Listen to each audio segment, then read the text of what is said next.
एक घना जंगल था जिसमें सभी जानवर और पक्षी रहते थे। जंगल इतना घना था कि उसमें दिन में भी अंधेरा ही रहता था और रात में तो अंधेरा बहुत ही घना हो जाता था। दिन में भी ठीक से रोशनी ना होने के कारण जानवरों को बहुत परेशानी का सामना करना पड़ता था। इस समस्या का हल ढूंढने के लिए जंगल के जानवरों ने एक बैठक बुलाई जिसमें सभी जानवर आए। जंगल के राजा शेर ने कहा कि जंगल में पेड़ बहुत ज्यादा हो गए हैं, जिसकी वजह से सूरज की रोशनी जंगल में नहीं आ पाती और जंगल में दिन में भी अंधेरा रहता है। इसलिए हमें कुछ पेड़ों को उखाड़ना पड़ेगा जिससे रोशनी आने का रास्ता साफ हो जाए। सभी जानवरों को ये बात अच्छी लगी। हाथियों को ये काम सौंपा गया। उसके बाद हाथियों ने जंगल में घूम घूम कर बहुत से पेड़ों को चिन्हित किया, मगर कई पेड़ ऐसे थे जिनके ऊपर कई पक्षियों के घोंसले थे। पक्षियों ने जंगल के राजा से कहा कि अगर हाथी हमारे घोंसले वाले पेड़ों को उखाड़ देंगे तो हमारे बच्चे और अंडों का क्या होगा?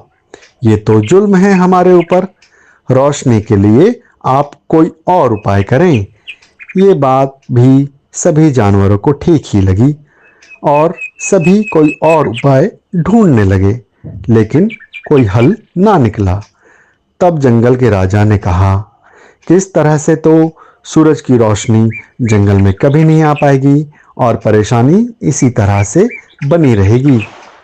तब पक्षियों को बुलाया गया और उनको आदेश दिया गया कि आप लोग अपने घोंसलों को अलग अलग पेड़ों की जगह एक ही पेड़ पर बनाएं, जिससे ज्यादा से ज्यादा पेड़ बिना घोंसलों के हों।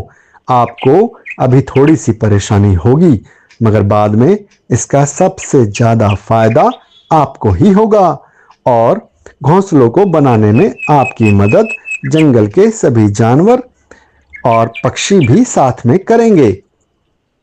सभी पक्षी समझ गए और जंगल के जानवरों की मदद से ज्यादा घोंसले एक ही पेड़ पर बनाए गए, जिससे वो पेड़ खाली हो गए जिनको रोशनी आने के लिए उखाड़ना था।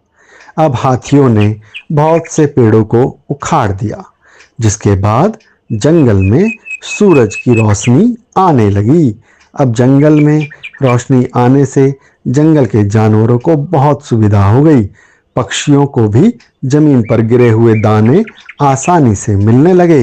अब सभी जानवर और पक्षी खुश थे।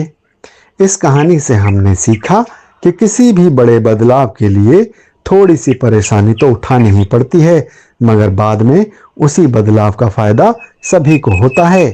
तो कैसी लगी आपको हमारी ये कहानी? पसंद आई तो लाइक करें, फॉलो करें, साथ ही सब्सक्राइब भी करें। अगली कहानी बहुत जल्द आने वाली है।